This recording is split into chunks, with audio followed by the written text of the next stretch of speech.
Muy buenos días. Hoy continuamos hablando de la farmacocinética y la toxicidad de algunos antibióticos. Comenzamos con las quinolonas, uno de los grupos antibióticos que más se utiliza en la actualidad. En 1962 se descubrió un medicamento antibacteriano muy útil para el tratamiento de las infecciones urinarias.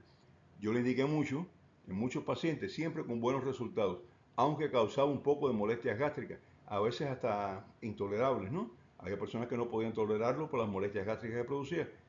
Estoy hablando del ácido nalidíxico.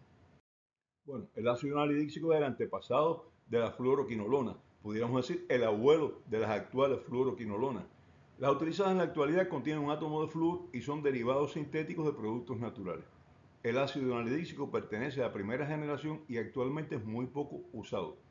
Fue descubierto a partir de compuestos de quinina que estaban siendo investigados, de ahí el nombre de quinolonas, porque son derivados de la quinina. La segunda generación incluye la ciprofloxacina, la enoxacina y la norfloxacina. Fue la segunda generación después del ácido nalidíxico. Muy útiles y todavía son útiles. La tercera incluye la levofloxacina y otros menos conocidos, cada uno con sus particularidades. Y la cuarta generación, ya más reciente, incluye la cinafloxacina, la gatifloxacina, el moxifloxacino y algunos otros. O sea, se absorben bien por vía oral, recomendándose tomarlas separadas de las comidas porque algunos alimentos pueden retardar su absorción. Repito algo que he dicho más de una vez, muchas personas toman medicamentos con la comida para que les caigan bien, y esto lo que hace es que disminuye la absorción del medicamento, de muchos medicamentos, y uno de ellos son la fluoroquinolona. Y entonces está tomando una dosis reducida y no tiene la misma efectividad que si lo toma separado de las comidas. Pueden utilizarse las fluoroquinolonas también por vía intravenosa. Tienen una distribución amplia por los diferentes tejidos.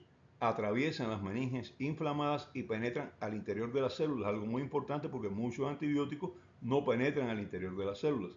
Se metabolizan en el hígado de forma variable, unas se metabolizan en un porciento mayor, otras en un porciento menor. Se eliminan, principalmente se excretan por los riñones y tengan cuidado porque algunas de ellas no tienen una concentración terapéutica buena en los riñones porque han sido metabolizadas en gran medida, vamos a hablar de eso también. Y algunas otras tienen eliminación hepática y se acumulan en la bilis, por tanto son las indicadas para infecciones biliares. Ofloxacino, levofloxacina, lomefloxacina y gatifloxacina sufren eliminación renal principalmente por filtrado glomerular o por secreción tubular con un mínimo metabolismo hepático, menos de un 10%. Son muy útiles para las infecciones renales, repito, ofloxacino, levofloxacina, lomefloxacina y gatifloxacina. La más disponible en el mercado generalmente es la levofloxacina. Si estamos tratando de infección renal, la fluoroquinolona indicada es la levofloxacina, no es la ciprofloxacina. La ciprofloxacina, seguimos. El ácido pipimidínico, que también es una fluoroquinolona, la ciprofloxacina y la norfloxacina se metabolizan en el hígado un grado un poquito mayor, más o menos un 20%, y se excretan por vía renal, pero también se excretan por vía biliar. Si tenemos una infección digestiva o una infección biliar, bueno, pues lo ideal sería una de estas, la ciprofloxacina, la norfloxacina o el ácido pipimidínico. He oído decir, si es pulmonar, es que sí. No, no, no. Los demás tejidos se distribuyen muy bien. Donde hay que tener esta diferenciación es si estamos tratando de una infección urinaria o una infección biliar, porque no es la misma eliminación. Las infecciones en los demás tejidos tienen muy buena distribución, prácticamente todas ellas. El ácido nalidíxico, la flerofoxacina y la moxifloxacina son las que más sufren biotransformación hepática, más de un 35%. Eso hace que el ácido nalidíxico también se haya quedado un poquito atrás porque se metaboliza un porciento bastante elevado del el 35%. Se excretan aproximadamente mitad por bilis y mitad por orina también, o sea que tienen excreción por las dos vías. En caso de infecciones urinarias o biliares deben escogerse las de mayor eliminación por la vía correspondiente. Tienen un amplio espectro de acción que varía un poco dependiendo de que la que se considere. Cada una de ellas tiene un espectro de acción un poquitico diferente, pero un mínimo. En general, todas tienen un amplio espectro de acción. No son activas frente a microorganismos anaerobios. Esto también hay que tenerlo en cuenta.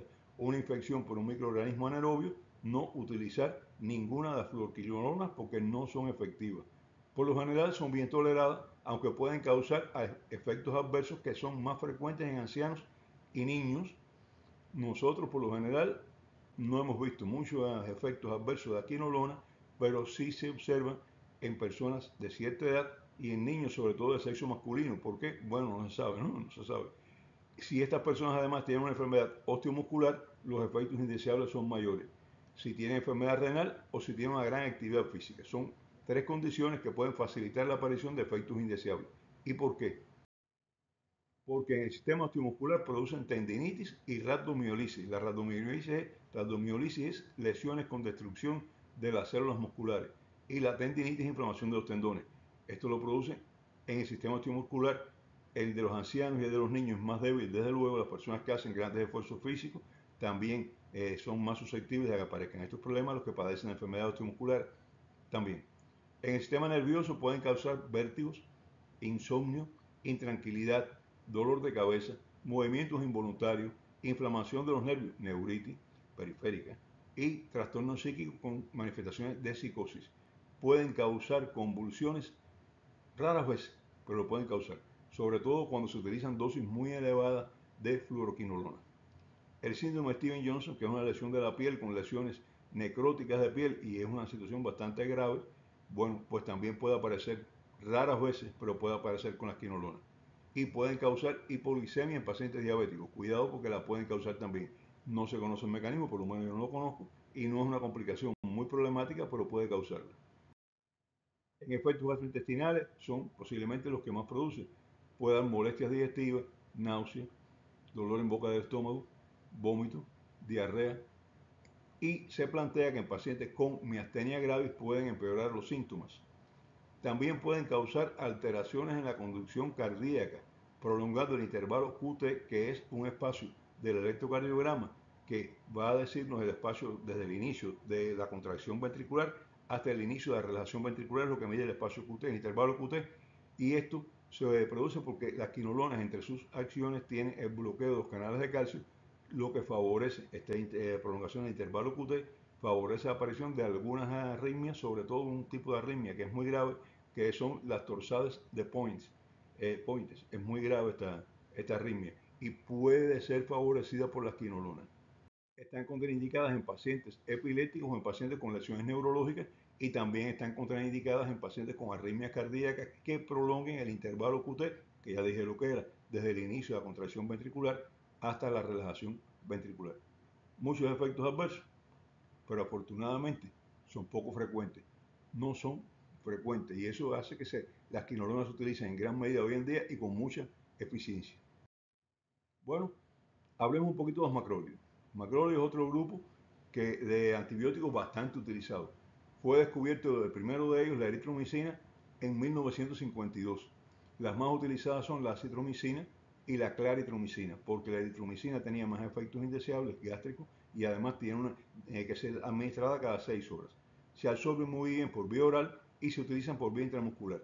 La eritromicina se utilizó por vía endovenosa, pero causa mucha flebitis. Yo tuve experiencias muy desagradables con ella en los años 1970, 71, porque se utilizaba mucho por la vía endovenosa, no había tantos antibióticos en aquella época y realmente producía una flebitis muy, muy molesta con los pacientes. Los pacientes decían, doctor, no me ponga más eso que me está acabando con las venas. Y era verdad. Por eso se eliminó del mercado la fórmula intravenosa de la eritromicina. Su distribución en el cuerpo es muy buena, alcanza niveles terapéuticos en el humor acuoso, o sea, dentro del ojo, en el oído medio, en los senos paranasales, en la mucosa nasal, en las amígdalas, en pulmones, en pleura, riñones, hígado, vías biliares, piel y próstata. Por eso los macrólidos son utilizados para infecciones de ojo e infecciones de oído y garganta, porque son muy útiles, alcanzan un nivel de concentración muy bueno en esos lugares.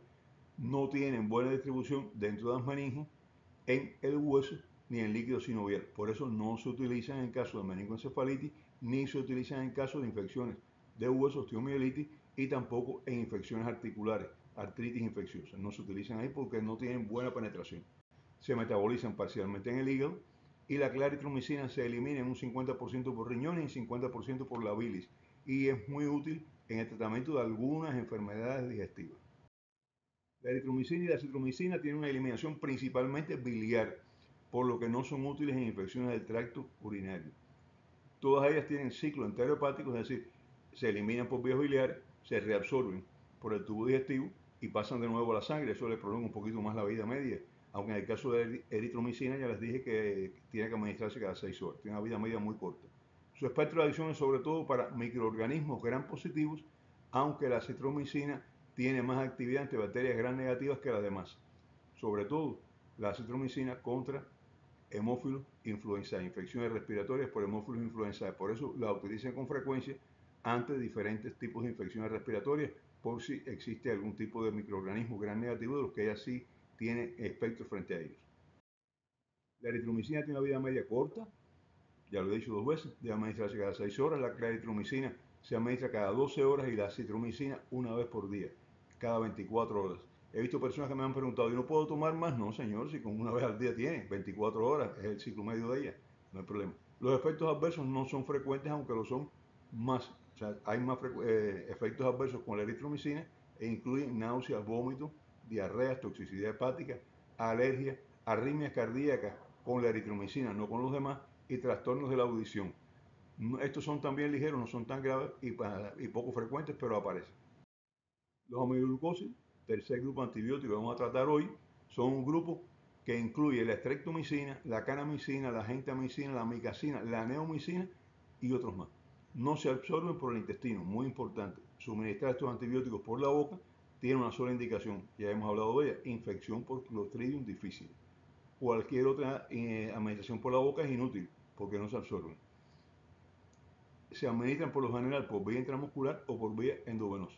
Son bactericidas, ya hablamos en el mecanismo de acción porque son bactericidas, porque además de disminuir la producción de proteínas, o sea, limitar la producción de proteínas por el ribosoma, aceleran los procesos metabólicos de la célula bacteriana y hacen que consuma toda la energía y después queda sin energía ninguna y muere.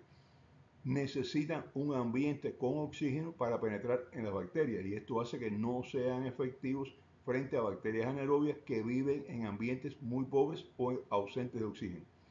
Atraviesan muy poco las barreras, las membranas en general, todas las membranas, y la barrera hematocefálica, y eso hace que su distribución sea extracelular, no pueden entrar a las células. Y en caso de meningoencefalitis, pues entonces tienen que inyectarse por vía intratecal, no se pueden administrar ni intramuscular ni endovenoso, sino meterlo dentro del espacio medular, espacio raquídeo. A pesar de que no atraviesan las membranas, alcanzan concentraciones elevadas en las células del tubo renal y en las células de oído interno. ¿Esto qué hace? Que van a tener un problema que es el daño que hacen ellas dentro del riñón, en los túbulos renales y el daño que hacen en oído interno. También alcanzan concentraciones adecuadas en peritoneo, en huesos y en líquido sinovial. No atraviesan la barrera manígea, pero pueden administrarse directamente intratecal y se eliminan por los riñones por filtración glomerular en una eliminación bifásica, es decir, se elimina una parte y después se elimina la otra parte porque ellos se distribuyen dentro de las grasas y se demoran un poquito por ahí en salir y esta eliminación hace que la vida media se prolongue entre 50 y 100 horas, pero no es una vida media efectiva. Puede existir restos de estos antibióticos hasta 100 horas después de haber sido administrados, pero no es una acción importante a esa altura, 100 horas después, no.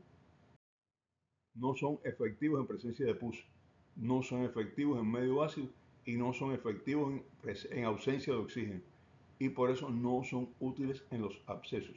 No se recetan aminoglucósidos en pacientes con abscesos. En la insuficiencia renal prolongan su vida media y eso necesita un ajuste de dosis porque pueden aumentar hasta dosis muy tóxicas en pacientes con insuficiencia renal. No deben indicarse, actualmente se considera que los aminoglucósidos no son antibióticos para indicar solo, deben combinarse con otros cuando sea necesario indicarlos. Su espectro es fundamentalmente contra bacterias gram negativas aerobias, pero tiene efectos sobre algunas gram positivas, sobre todo administrados con otros antibióticos para gram positivos, lo que se conoce como efectos sinérgicos, o sea, potencializan la acción de otros antibióticos frente a algunos microorganismos gram positivos. Son tóxicos, ya lo dije, riñones y oídos, pueden producir sordera, sobre todo a dosis elevadas, o cuando se administran por vía intravenosa, a menos de 2 horas de administrar diuréticos de asa. O sea, usted administra furosemida en la vena y no espera 2 horas para administrar uno de los aminoglucósidos y está corriendo el riesgo de aumentar el daño renal o de aumentar el daño dentro de las células del oído y de que aparezca una sordera. Por eso cuando se administran en pacientes que también están recibiendo tratamiento con furosemida en vena, debe separarse una inyección de la otra, no menos de 2 horas, no menos de 2 horas. Tiene efecto curar. Esto es importante. ¿Qué cosa es un efecto curar? Bloquean la unión de la información que llega por el nervio a los músculos. Y esto hace que no deben indicarse en pacientes con miastenia gravis porque van a empeorar la enfermedad, no debe indicarse en pacientes con enfermedades neuromusculares, porque también empeora, y un paciente que va a recibir cirugía con anestesia general no deben indicarse antes de la cirugía con anestesia general, y si ese paciente está recibiendo un tratamiento con aminoglucósidos y hay que operarlo de urgencia, tiene que estar bien claro el anestesista de que ese paciente tenía tratamiento con aminoglucósidos. ¿Por qué? Porque hay que prolongar el periodo de intubación. No es el mismo tiempo que ya uno tiene el relajante muscular con el circulando del paciente está intubado, está dormido, va el paciente despierta, entonces se retira el tubo. No, hay que esperar más, porque se corre el riesgo de una parada respiratoria y la muerte del paciente. No están todos los antibióticos, ya hemos hablado hoy de los antibióticos más utilizados en la práctica médica, hay 3 grupos que se utilizan mucho: las quinolonas, los macrólidos y los aminoglucósidos. No están todos los antibióticos, no hemos hablado de todos los antibióticos, lo hemos dicho desde el principio, no vamos a hablar todo lo que se habla de cada antibiótico, eso lo dejamos para tarea de la casa, para hacer en la casa, y entonces, mis amigos, hasta el próximo programa.